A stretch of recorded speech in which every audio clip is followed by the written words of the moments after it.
चलिए हम लोगों ने बेटा लास्ट वीडियो में डिवीजन बाय टी रूल को समझा। अब हम लोग उसके बेसिस पर क्वेश्चन सॉल्व करेंगे। तो ये जो क्वेश्चन है बेटा आपको 2 बार जीटीयू की एग्जाम में पूछा गया 2014 एंड 2012। तो देखिए हम लोग इस क्वेश्चन को कैसे सॉल्व करते हैं। सबसे पहले तो आपको मेथड को पहचानना है। आपको कैसे पता चलेगा कि ये डिवीजन बाय टी मेथड पर पूछे गए क्वेश्चंस है। तो आप देख लीजिए कि डिवाइड में आपको टी दिया है।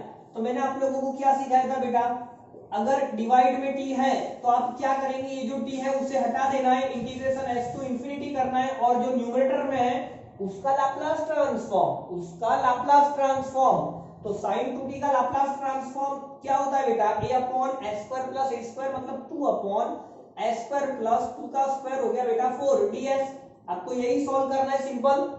तो देखिए 2 तो आपका कांस्टेंट है, integration s to infinity 1 upon s square बेटा 4 होता है 2 स्क्वायर, 4 का मतलब 2 स्क्वायर। अब यहाँ पर आप ध्यान से देखिए, ये आपको कौन सा फॉर्मूला दिख रहा है, ये आपको 1 upon x square plus a square dx is equal to 1 upon a tan inverse x by a वाली फॉर्मूला दिख रही है। तो यहाँ पर मैं क्या लिखूंगा, 2 तो बेटा कांस्टेंट था, 1 अपॉन a का मतलब 2 से tan इनवर्स s, a का मतलब 2 से लिमिट बेटा आपकी s टेंड्स टू इंफिनिटी। तो आप देखिए 2 से 2 तो कैंसिल हो रहा है। अगर मैं infinity s tends to infinity पे बात करता हूं तो ये बेटा आपको tan इनवर्स इंफिनिटी देगा, क्योंकि इंफिनिटी अपॉन 2 मतलब इंफिनिटी। माइनस अगर मैं s के प्लेस पर s डालता हूं तो बेटा कोई चेंज नहीं मिलने वाला है, तो वही रहेगा।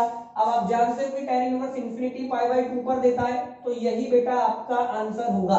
अगर आप थोड़ा सा और डिटेल में जाते हो 12th स्टैंडर्ड में, तो आपने पढ़ रखा है बेटा कि cot inverse x plus tan inverse x is equal to pi by 2 होता है, ये आपने पढ़ रखा है। तो अगर मैं tan इनवर्स को अगर मैं यहां पर क्या कर दूं, ये पाई बाय 2 माइनस है ना, ओके, आप इस tan इनवर्स को वहां पर ले जाइए तो पाई by 2 minus tan inverse x जो है वो क्या लिखा जाएगा बेटा, वो cot इनवर्स x लिखा जाएगा। तो मेरा कहने का मतलब है कि मैं इसी को ही cot इनवर्स s अपॉन 2 बोल सकता हूं, cot इनवर्स s अपॉन 2 बोल सकता हूं। तो यही आपका आंसर होगा, ठीक है, इसे नोट करिए, फिर हम लोग आगे बढ़ते हैं। चलिए नेक्स्ट क्वेश्चन देखते हैं। तो जीटीयू में पूछा गया क्वेश्चन ही हम लोग सॉल्व करेंगे। हाँ, ये वाला क्वेश्चन काफी अच्छा है, 2016 में पूछा गया क्वेश्चन है, मैं इसे रफ कर रहा हूं।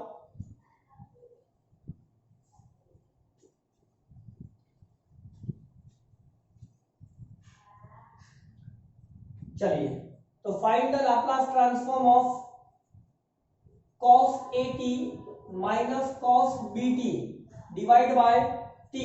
बेटा ये आपको 2016 जीटीयू में पूछा गया क्वेश्चन है, काफी अच्छा है, डिवीजन बाय टी वाली मेथड पर है। कैसे पता चला, तो डिवाइड में टी देख करके मुझे पता चल गया।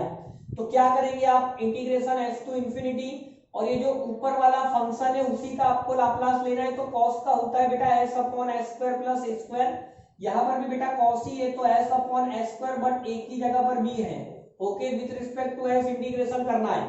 अब आप ध्यान से देखिए, मैं यहाँ पर 2 का मल्टीप्लाई कर रहा हूं तो मुझे 2 का डिवाइड करना पड़ेगा। मैंने ऐसा क्यों किया, तो मैंने ऐसा इसलिए किया क्योंकि मुझे फॉर्मूला दिख गया, नीचे फंक्शन ऊपर डिफरेंशिएशन, नीचे फंक्शन ऊपर डिफरेंशिएशन, जिसका आंसर में क्या लिखता हूं बेटा, जिसका आंसर में log mod f x plus c लिखता हूं, ठीक है। तो यहाँ पर आप ध्यान से देखिए, ये आपका क्या होगा 1/2 तो आपका बाहर रहने ही वाला है, ये आपका लॉग नीचे वाला फंक्शन मतलब s square plus a square, और यहाँ पर बेटा log s square plus b square, limit आपकी एस टू इंफिनिटी। अब आप एक काम करिए, log को कॉमन ले लीजिए, तो ये आपका s square plus a square upon s square plus b square होगा, लिमिट आपकी क्या थी, तो एस टू इंफिनिटी। अब आप समझिए, अगर मैं एस की जगह पर इंफिनिटी डालता हूं तो बेटा इंफिनिटी अपॉन इंफिनिटी वो इनडिटरमिनेट फॉर्म की तरफ जा रहा है। तो इसे सॉल्व करने के लिए मैं क्या करूंगा, न्यूमरेटर और डिनोमिनेटर दोनों में एस स्क्वायर का डिवाइड करूंगा।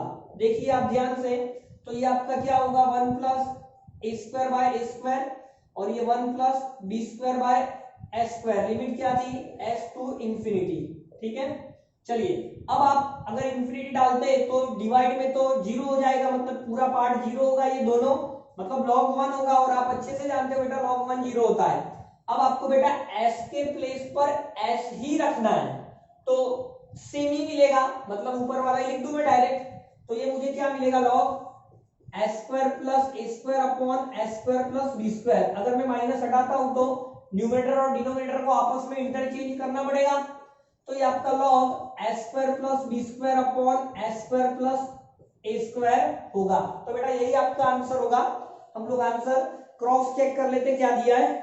तो अगर मैं इसके आंसर की बात करता हूं तो बेटा यही आंसर दिया है। ओके, काफी आसान क्वेश्चन है, आप इसे नोट कर लीजिए, फिर हम लोग आगे बढ़ते हैं।